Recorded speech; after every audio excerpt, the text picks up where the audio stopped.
Anna Rodney is the owner and founder of Chicago Family Doulas and Birth and Baby University. Chicago Family Doulas provides trusted expert support through pregnancy, birth, and postpartum. They offer in-person and virtual classes, birth doulas, and postpartum doulas. They provide live-in newborn care as well as daytime and overnight newborn care and support. Families feel cared for and are never alone on their journey. Birth and Baby University offers fully online evidence-based classes that prepare you for your childbirth, baby care, breastfeeding, and beyond, all at your own pace. Feel confident, supported, and empowered every step of the way. Trusted by thousands of families. Connect with them today at hello@chicagofamilydoulas.com and get the expert support you deserve.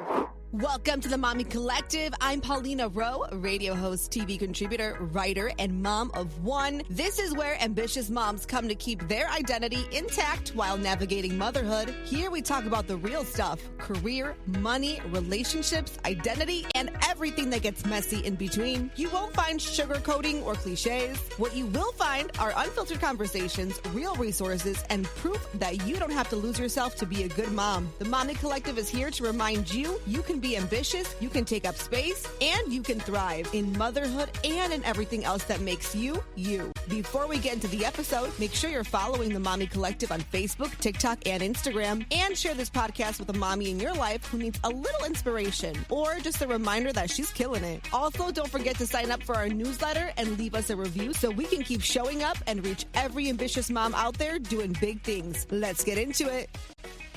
And we're back with another episode of the Mommy Collective podcast. So exciting. I feel like I've been really just so lucky. I've been getting like really amazing guests, and I feel very fortunate because this mom journey is already so hard. So I'm like, you know what? Let's listen to some really expert level moms, right, who want to come in and obviously who like just share their stories with us and all their experiences and everything that we can. And today we are talking to Bela Gandhi. How are you today? I'm so good. Thank you for having me. I'm so excited that you're here. Like I said, I've seen you. I've seen you on my TV first and foremost. You know, you talk dating, relationships, right? All that.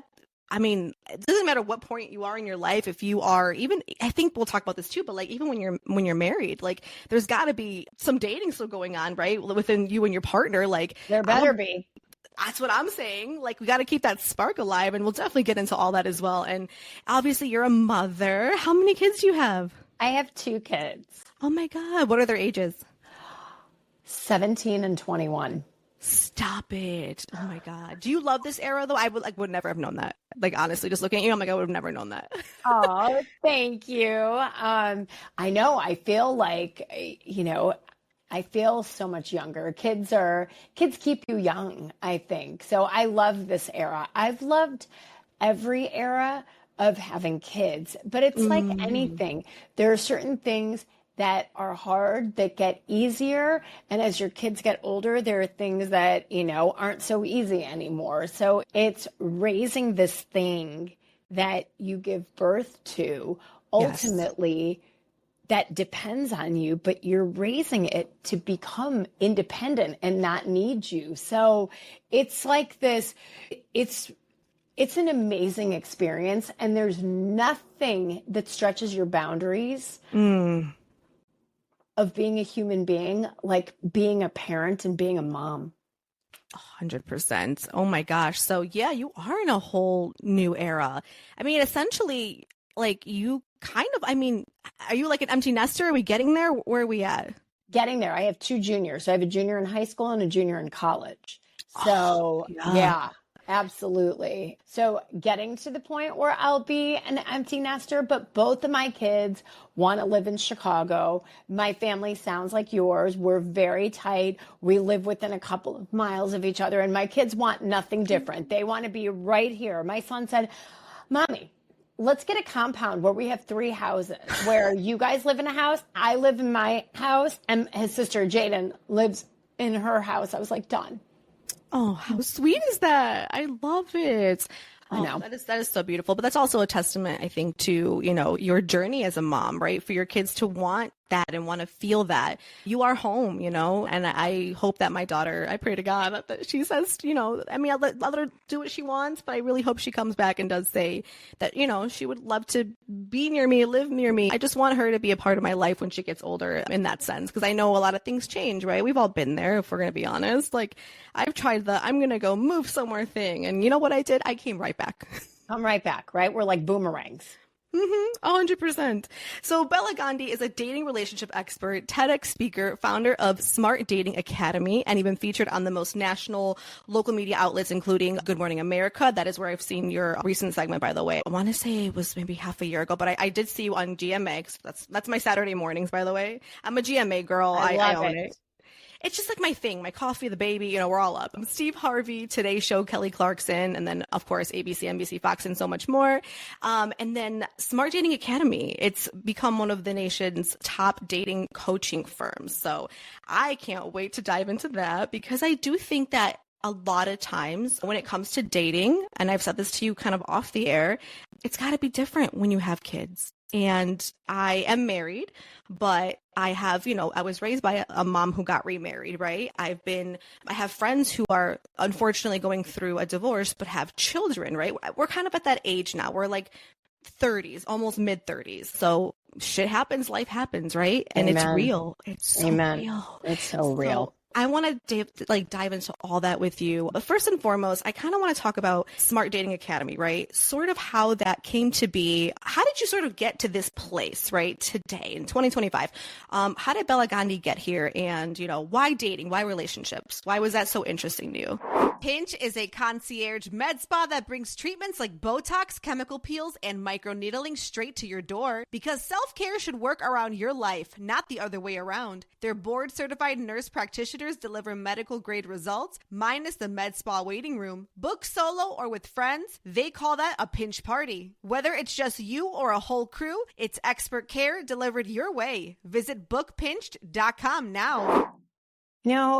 I realized early on when I was in college that I had a knack for this. I was always the girl in the center of the group, had a lot of friends, kept friends, had lots of relationships, some good, some bad. But then I started to look for patterns and kind of develop this worldview on relationships that I started to, number one, coach myself on. I have a great husband. I've been married for over 20 years, and I started to help all of my friends, Pauline, figure out, okay, this dude has 20 red flags. He's out. Literal red flag in your hand. Literally, I had a red flag in my hand. And these other, I think you should go out with this one more. And so I became known to everybody as their dating oracle. So I have a degree in finance in German and worked in mergers and acquisitions, then ran a manufacturing company. But when we sold that company, I had the opportunity to think about what my purpose was and what my gifts were and how I wanted to impact the world. And what would be better than teaching people how to date to find lasting love? Because I know how to do that. And I developed a model, and I'm going to spring it on the world. So that was 2009. And here we are in 2025. I love it. Oh my God. Yeah. And we're still going strong, probably stronger than ever. I love that, especially too. I mean, we'll talk about this, but I'm assuming dating has changed post-pandemic, maybe even post whatever. It's different than when I was in a college, right? Even high school. I didn't really have any boyfriends until I was older. That's I call it my biggest flex. I don't know what it is. I just was always my own little miss does whatever she wants type of thing. But I just feel like dating is so much different, but it's interesting. And I know we'll dive into this too, but I met my husband on a dating app. And I think that's so, but I think the statistics are not on my side with that, which I think is so interesting from what I've read. I mean, I am not the expert, but I was really? Because I feel like that's so common today. It's so common. I mean, even when I started this business, it was 1 in 3 marriages take place because of online dating. I think that number has to be 1 in 2 at this point. Now, are the apps easy? No. Do they kind of suck and feel like human eBay? Yes.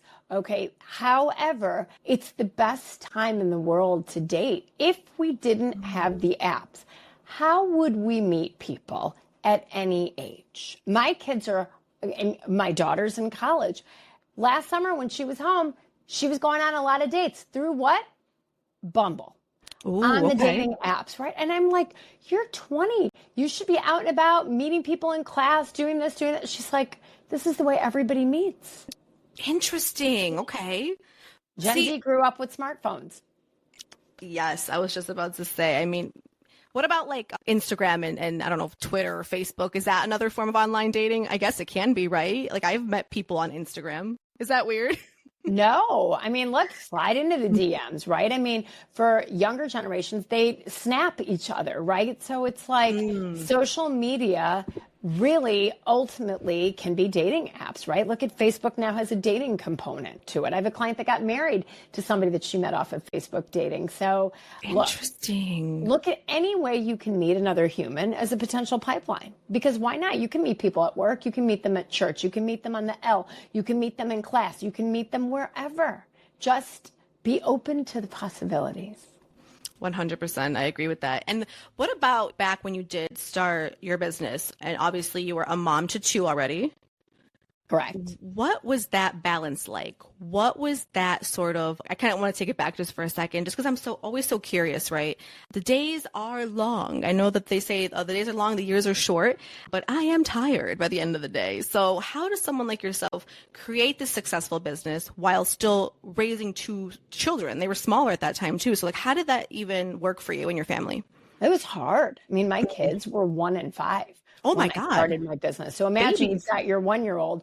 I also had a kindergartner at that point. And so when people ask me, like, what made you do this? I was like, I don't know. It was probably sleep deprivation, like lack of oxygen or something. Right. But it's the best decision I've ever made. My mom tells me this is my third child, which it really is. And I think that it was hard in the beginning, right? You are sleep deprived. I mean, when I started this business, I was going to singles events as a married mother of two just to meet people, right? And then you walk into these events and people think you're single. And then it's like, when I think about what I did to get this thing off the ground, it's like you just kind of do what you have to do, right? And people say, can you have it all? Right? When you're a mom, can you have a career? Can you do this? Can you be married? Like, you can have it all. You just can't have it all every day.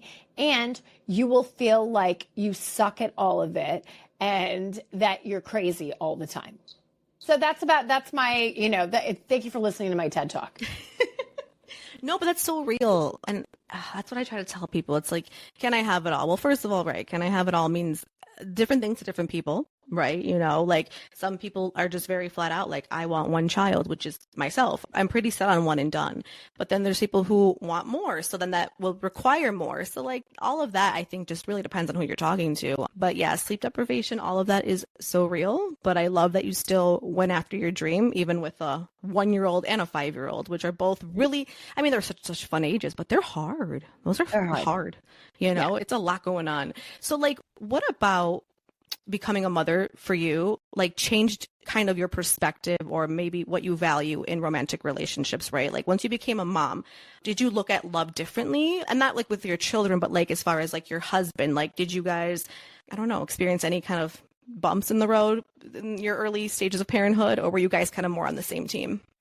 Oh, yeah. I mean, some of our worst fights were because of sleep deprivation, right? And my husband had a job that he was traveling all the time. So I had a business and 2 little kids at the same time. And it was hard, right? And so he got a job where he wasn't working out of town 5 days a week. I'm like, I didn't sign up to do this alone. So there are big things you need to navigate. And so what I learned is you have to both support each other through this. It's not all about one or all about the other. It's about the two of you and making it work. And because it's a partnership. Ultimately, having a family is a business. It is a domestic partnership. Yeah. No, it is. It is like running a business here at the house, I've noticed, because sometimes like I'm busy. I'll be doing this podcast. I'm going to work. I have the Fred show. I have all these things to do. You're going to handle dinner tonight. You know what I mean? But tomorrow he might be working or might be doing something and then I will handle it. Yeah. We had a lot of help. I had a nanny. Yes. And because I was like, as a mom, I deserve help. I love that. I love that. I deserve help. And to this day, I still have my nanny who comes a couple of days a week, because what was important to me is that we all ate well. We ate fresh, home-cooked food. I grew up in a house like that. My mom didn't work, but she always provided that. And I thought, well, if I want that, I'm going to hire it out. And I did. And it was a game changer, right, for our house. I thought, if I'm going to work out of the house, when I am home with my kids, I want it to be quality time. I want to walk in like I'm a dude and there's dinner on the table, and I get to sit down, kick off my heels and say, how was your day? That's what I did. I hired a wife, and it was the best decision ever.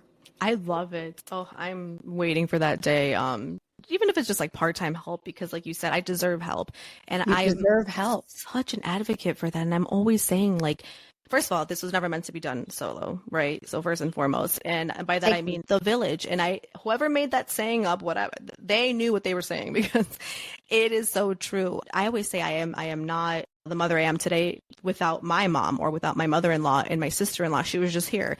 Like, they all really hold me down, even though I only have one child. Like, just seeing her village surrounding her and always being there for her, and then helping me, and which then makes me a better mom. I'm like, I'm not going to play the suffering Olympics here. Like, I don't care. I'm not suffering. Like, we're going to get through this. I'm going to be a good damn mom, and I'm going to accept help. And like you said, you told me earlier too, it's like, I am lucky, right? Because my mom is literally like, 5 minutes away, but I designed it this way. I said, I'm staying. That's amazing. Yeah. And you're really lucky that your family wants to help out that much. Yes. I'm like, please, thank you. No, they're the best. I appreciate them. So obviously I kind of want to talk about your business model, right? When you kind of created Smart Dating Academy, what was your first initial, because I know businesses evolve, right? So kind of what was your first initial introduction to the world? Like, because at that time too, like you said, dating's different. Dating has evolved. What were some of the issues that I guess you saw back then when you had clients, right? That you were helping them work through versus today? Like, what is the biggest difference in dating? Red Barrel has always been a place where families come together, and that tradition continues under the care of brothers Luis and Carlos Vasquez. Once a beloved neighborhood landmark, the restaurant was brought back to life when the brothers purchased and restored it in 2017, determined to preserve its legacy for the community. Drawing from their own journey, starting out in Chicago with humble beginnings and building a successful construction company, they poured the same dedication into creating a restaurant that feels like home. Today, Red Barrel offers a warm, family-oriented atmosphere, serving a menu that blends Italian, American, and Mexican flavors while giving neighbors a place to celebrate, connect, and make lasting memories. Be sure to check them out in the Archer Heights neighborhood. Well, one of the things that I saw, I think to some extent, dating is similar. Humans haven't changed much in 200,000 years. We haven't evolved. We're a very slow species to evolve. When I first started my company, I was actually thinking I wanted to be a matchmaker, like one-on-one. You could hire a high-end matchmaker to find you dates so you didn't have to do the work. And one of the things I found so fascinating is everybody wants to outsource their dating life. Everybody wants to pay a matchmaker, like, just find me someone, don't make me go on the apps. But at the end of the day, that's not where the real value was. The value that I quickly saw is this the right person for my client long term? Are they relationship ready?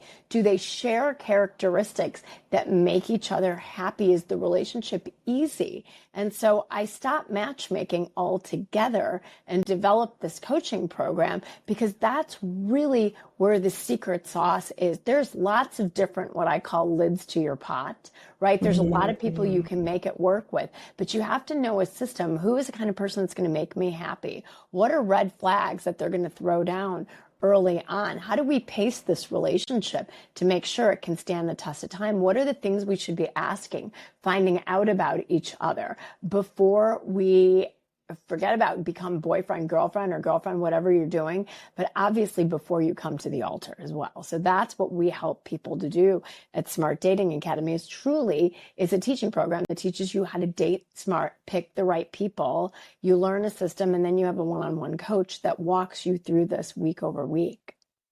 I love it. I think that's so beneficial. And especially when you mentioned, like, there are so many red flags that I also have in the past. I'm not going to pretend like I'm Miss Perfect that I've ignored. You know what I mean? And I think maybe now that I'm older, I see things a little bit differently. Obviously, becoming a mom has made me see the world very, very differently. But I think the work that you're doing is so important and really, really impactful. And that's why I want to talk about it here, especially when it pertains to some of our moms, right? Because this is a huge podcast for moms to come from all walks of life.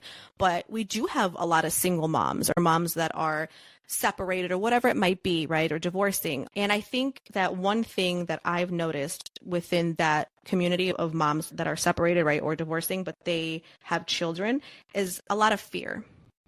There's a lot of fear in that.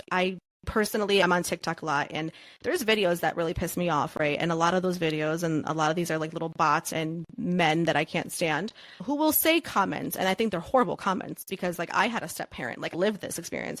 But a lot of times, you know, I think people think that if you have children, you won't be able to date again, or it might be really difficult to date again. And I don't believe that. I don't think that's an ounce true, but I also feel like it's got to be a little bit different. Maybe your guard is up differently. Maybe there's just different kinds of men that you might date now. So kind of talk about that as far as even maybe your clients or what you've come to see, you know, when it comes to moms who are single moms and they're looking to date. What's like your best piece of advice to give them? I have so many. The majority of my clients are single moms or single dads Really? also. So many. Remember, because it doesn't just have to be single mom of a young kid. It can be single mom of grown kids, right? But you're a mom no matter what. So yeah, most people have children. So I think that the way we date obviously should change, because now you're not only looking for a partner for yourself, but someone that's going to partner with your children.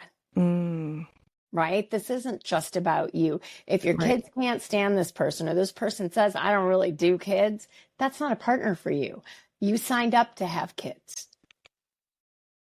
No, that's very true. And I guess in a way, would it be better if that person was upfront about it and said that they would rather not date somebody with kids? Is that something that you advise when it comes to dating? Like, if you don't want kids and you don't want to date someone with kids, it's going to limit your dating pool a whole heck of a lot. But yeah, it's better to be upfront about that. You know, I have clients that are now, let's say, in their 50s, and people are having kids older now, and they'll say, okay, my kids are grown and flown. I don't want to sign up for being a step parent to little kids, which you can understand once your kids are older. So there's a lot of layers to this. And it just depends on where you are in the process. That's very, very true.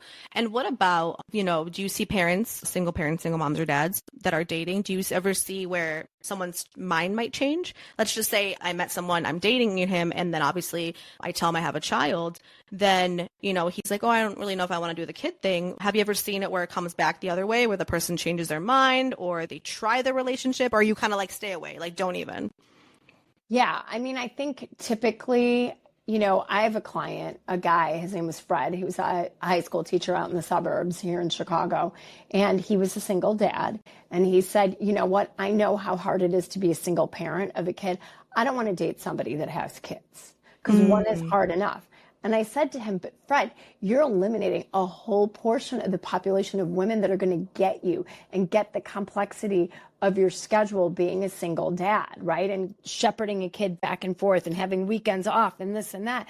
And ultimately he said, all right, I'll open my net to dating women with children. He ended up marrying a woman who had adopted 2 girls from Asia. So his son now had 2 stepsisters, and it was lovely. But opening your mind is really important. And he opened his mind, obviously, through my process. Now, if you're going out with somebody who is like, I don't want to be a step parent, I already know that. Listen to what they tell you.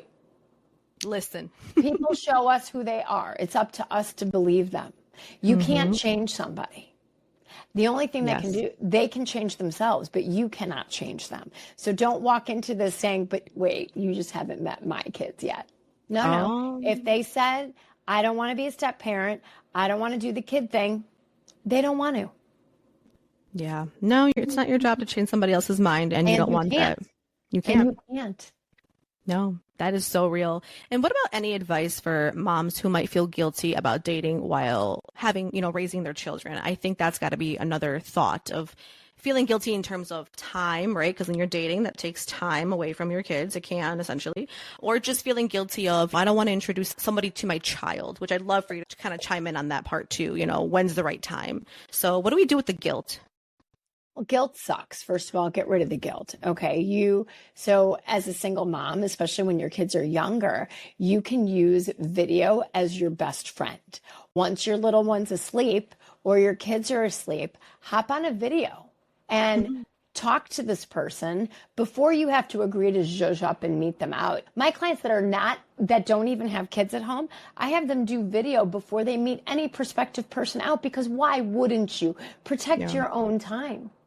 Right? You don't want to go out with someone whose photos are 10 years ago or 50 pounds ago or 5 teeth ago.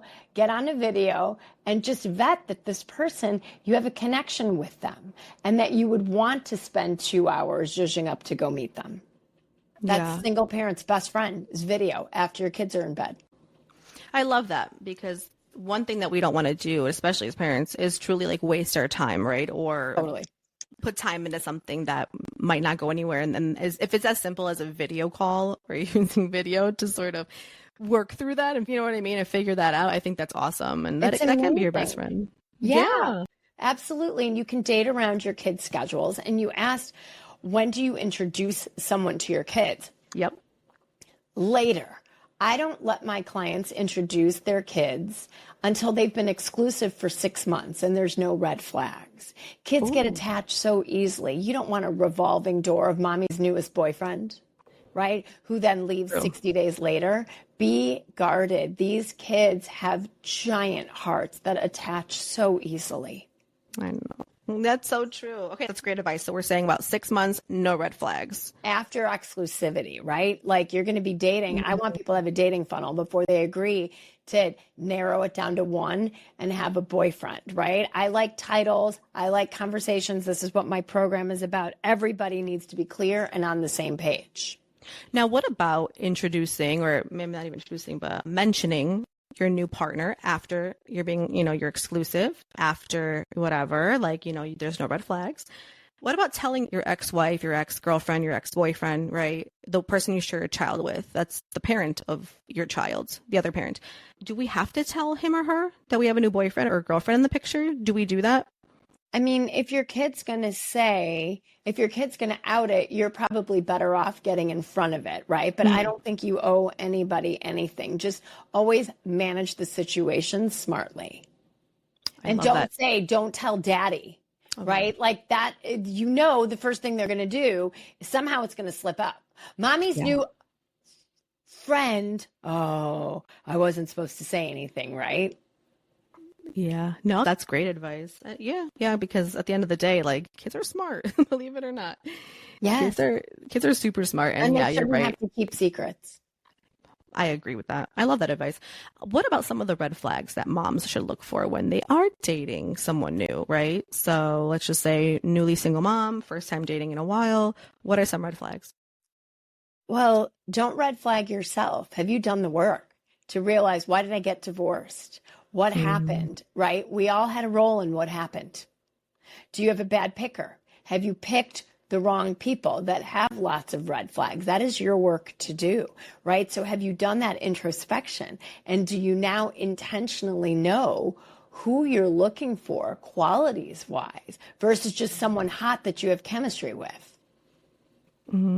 I like that. Okay. Yes. And red flags, I mean, could they be as simple as like, he doesn't text back, in a certain amount of time? Like, are we focusing on those small red flags, or should we like look past those in your opinion? I don't like too much texting in relationships, right? I think that texting creates premature intimacy.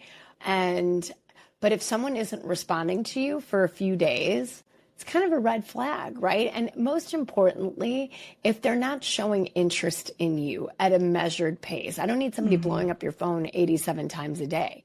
Again, but we have a whole dating system. I want you to not go out with someone more than one time a week. Like, let's say you meet someone named Mike and you have a good date with Mike, and Mike wants to see you again tomorrow and Thursday and Friday and Saturday. Nope. you punt until the next week so that you leave room for other people and you keep things slow. So red flags are somebody who doesn't respect your speed. I love that. That is true. So you mentioned other people. So do you feel like when somebody is back out there freshly dating, obviously in the situation, possibly a single parent, do you believe that they should be, I don't know, essentially dating around, meeting people, going on multiple first dates? Yes. Yes. You love Yes. that? We love Hard it? Okay. yes. Hard yes on that, right? Because this is like, if you were looking for a new job, would you just interview at one place? No, you'd No. have your feelers out there. You'd be sending your resume. You'd be networking. You'd be looking because you know a first job interview is going to go to the second, the third, the fourth, the fifth, the sixth. Some are going to want to hire you. Some won't, right? And so you've got to have multiple irons in the fire. Yeah. It's the common sense way we approach our portfolios. You're not going to put all your money in one place. You're not going to put all your, and here in dating, we just don't have the same rationale. Yeah, no, that's real. I mean, you should definitely, I guess, see what's out there, explore your options. I'm not mad at that. And what about, Bella, like when it comes to being in a serious relationship, right? So again, you're post-divorce, whatever it might be, you meet somebody, you guys are serious. But your kids or your child or your kids don't really gravitate toward that person, right? They don't really like that person. Obviously, it could be a multiple reasons why, right? They're upset, they're jealous that the mommy or daddy is being, taken away. That's how they feel. Or maybe that person isn't mommy or daddy. So how does one navigate that part when you're with a great man or a great woman and they're a great person that you're dating, but, little Timmy doesn't really like them very much? You got to look at, is it a little Timmy issue or is it an issue with your partner, right? I mean, I've had clients that are amazing, get involved with amazing people. One of my clients that lives in Chicago is in her 50s, met a man who was a widower and he had 2 kids. The daughter loved my client, like couldn't get enough of her, but the son had not fully grieved his mother, didn't want to be in the same room as my client. But her partner knew that this was an issue with his son. His son wouldn't go to therapy, didn't want to go through the grief process. But the dad was smart and just said, okay, he's going to come around. Yeah. And now they're engaged. And they're engaged. I love it. So it could be a kid issue, could be your partner issue. You have to say, who are both of these people and where is the issue? Yeah, you also kind of mentioned something that I thought was that's very real, but it's, the grief thing that could, really make dating difficult. And whether that's, your partner passing away, which, absolutely can happen. And I know a young couple that has happened to, and they had 3 children, very, very young. I think they're 3 under the age of 7 or something. Awful. Terrible. Like I'm honestly speechless. It's just it's so heartbreaking.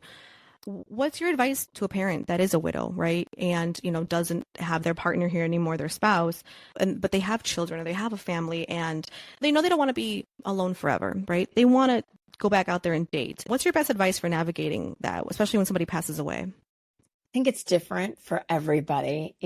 My best friend became a widow at 45 years old. Oh my gosh. Very suddenly with a 7th grader and a 9th grader. And she said, I've got 2 teenagers. She was in a massive amount of grief and just turned inward and raised her kids, did not go on a date for 7 years until her youngest went off to college. She now has a boyfriend who's amazing, but every mom is different. Every person handles their grief and their family situation in a different way. And I just say, what's best for you. Yeah. No, I think that's great advice. And I don't think it's ever an easy situation for any family. I think that's so heartbreaking. And I'm so sorry for your friend. I mean, that's... Thank you. And she's got a great new boyfriend now. I just had dinner with him on Saturday, right? Oh my gosh. She's like, how did I get a best friend who's a dating coach? I'm like, because you're lucky. I love it. Oh my God, your friends must love you. So you're the good one in the friendship circle. You're the one that everyone's probably blowing up all day and calling or texting. All day. Oh my God, I kind of want to shift gears to kind of talk about marriage, right? The the married couples, engaged, whatever it might be, who have children or couples that have been together for years, you know what I mean? So I'm married for, I don't even know, 2, 3 years now, but I've been with him since the pandemic. So 2020. And I still, for us, dating is important. Our dating life looks different. Obviously, we're not younger like we were at that point. We're not carefree. We have, houses and kids and things going on in our lives. So our lives are very different than when we first met. But what's your best advice for married couples, right, with children who want to keep the spark, right, who want to keep dating each other without, making it corny? Like you want to make it exciting. I think a good, exciting connection comes from a good emotional connection. You have to really nurture the emotional connection. Everybody talks about the spark. It's like, okay, ultimately, like, yeah, you can go out and buy a new, piece of lingerie or whatever. But if you're not feeling connected to your partner, it's game over, right? We don't have great sex with people we don't feel emotionally connected to. So you have to nurture that. And if a relationship is like a black, glossy bowl, okay? Like imagine that. And what happens when something is black and glossy? It shows dust really fast, right? Imagine it sits on your living room table. Every day you have to go in and look at the container, your relationship that is black and glossy, and you have to wipe that little piece of dust out. You don't want the dust to build up, right? Because then the bowl looks ugly. And then you got to scrape at it to get through the bottom of it. No. So you have to look at your relationships like that. Like you want to keep that container clean, right? People are like, well, I'm going to pick my battles. This annoys me and this annoys me and this annoys me. Talk about it. Get to a better place, right? You don't want death by 1,000 paper cuts. 100%. No, that's very real and very honest, right? Because like I think people do, and I've done it in my marriage where like we'll put a Band-Aid on something.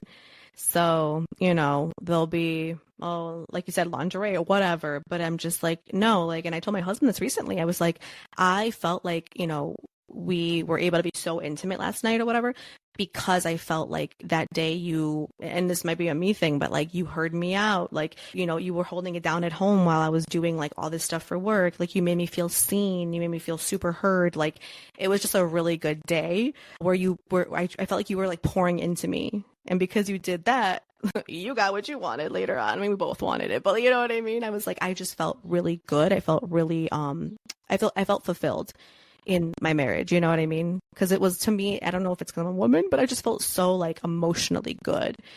So you just hit my point exactly. We feel emotionally connected and we feel safe.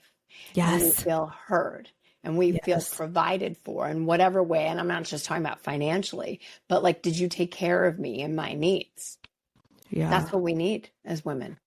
I love it. What about when you are searching for a partner, right? So like anyone who might be single, what about if there even is a way, can you kind of predict or see what kind of parent somebody might be? I kind of just started thinking about that, right? Because like, obviously I knew my husband before before we had a kid. And I mean, he's an amazing dad. And I mean this in the way where like when I would see him, I wasn't sure what kind of dad he would be. I was so scared. I'm like, oh my God, you're going to like not know anything. You're not going to know how to hold her. I don't know. He's the best.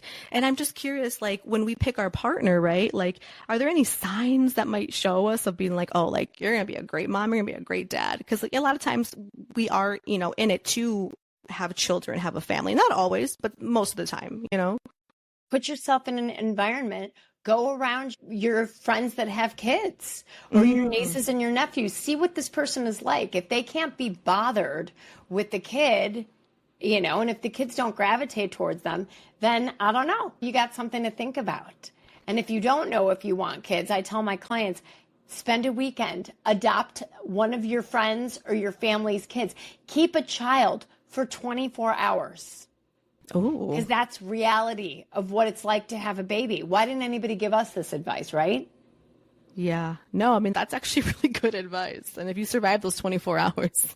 Right. And if you're good, and yes, it's like when they're your own, you feel more attached, but it's that hard anyway, whether it's your kid or somebody else's. I love it. I love it. No, that's such all really great advice. And I hope everybody listening, takes that or takes what they need from this episode. And I think it's really, really insightful. So I love that you're here telling us all about it. I did have a question for you when it kind of came to just kind of like your business and how you would kind of guide somebody who's coming to see you, right? Like they're like, hey, Bella, I need help. I want to find the right person, whatever it might be. So can you kind of guide us and walk us through your process of helping somebody find love? Like, I'm Paulina and I'm coming to you. What does that look like with it's smart deep, dating? Girl, it's deep. I mean, we go through an inventory. I mean, we typically work with people for a minimum of a year, right? Because there's no one-hit wonders in this. There's 4 phases to this process. You're preparing to date, then you learn our system. Then you get into the arena, you're dating. Then you sail through dating. Let's say you meet someone who's great. He's earned you, he's earned us, right? Then you move into exclusivity. And then exclusivity goes to happily ever after, right? So the first stage in preparing to date, we're taking inventory. What are your family of origin things? Like what happened with parents, step parents growing up? Let's look at all of your relationships. What drew you to this person? What worked? What didn't work? What was their responsibility? What was yours? And we do some analyses on those things. And then we help people through some amazing exercises determine who a partner is that's going to make you happy. So we have that. Then we teach them red flags. That's point number 2. And then how to pace all these people in what I call your dating funnel. Because now that you know what's going to make you happy, what the red flags are, you get on the apps. And now you're going to have multiple people in there. How do you pace those relationships to keep them slow and to see if the spark develops with people that are actually good for you? If you have bad dating patterns, you might only feel sparky with red flag people, and that ain't good. I love that. So basically there's a lot to unpack, but you're kind of doing the work too with you, it sounds like. You're doing the work, and I'm helping you do the work. Ask him this. Find out about this. Right? Ask more about his prior relationships. What was his family of origin like? What were his parents like? Like, find out all of these things. So we help people by listening and then helping to decide, does this person get another date or not? And then how do we move it to the next level and the next phase? What hoops do they have to jump through? Yeah. Oh, that's so real. Okay. I like that. I like that a lot. So before we go, and obviously before we kind of, make sure we get your info, if you're, accepting clients and everything, people can come work with you, which I would love, love, love for you to share. I have a couple of rapid fire questions for you, kind of just quick ones. Number 1 is, what is your biggest dating green flag? We covered red flags. What's your biggest green flag? Consistency. Ooh, but that's real. That's real. Reliability. Yeah. Do they walk their walk? That's why I married him, because he was so consistent, and it wasn't even annoying. It was just consistent. And I was not used to that. No, right? If you have to guess if they like you, they probably don't. Someone needed to hear that today. Oh my God. That was me 5 years ago though. So right? I appreciate that. What is your go-to piece of advice for someone going on a first date? Just a quick piece of advice.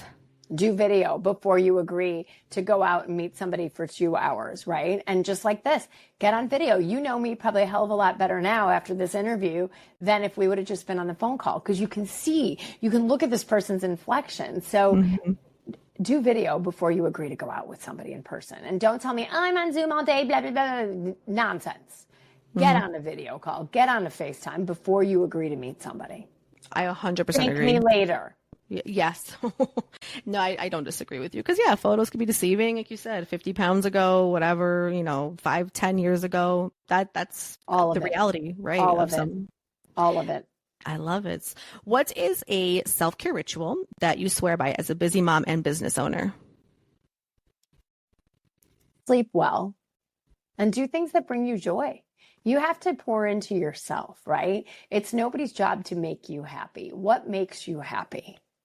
And think about it. Is it talking to your best friend? Is it going out for a walk in the sunlight? Is it listening to your favorite news podcast? What are the things that bring you joy? And do those. Don't expect somebody else to make you happy. It's your job. It's an inside job. 100% agree with that. And then my last rapid fire for you is, what is one thing that most people misunderstand about love? That it's a feeling. Long-term love is a decision. I'm deciding to commit to this person, and I'm deciding to be with them through the sleepless nights and the sleepful nights, through sickness and in health. Long-term attached love is a decision. Lust is nature's way of tricking us into attachment to somebody. Ooh, that's deep. That's so true. I love it. Yeah, no, I love it. Thank you, Bela Gandhi, for being here today. Where can we follow you on social media? And then where can we work with you?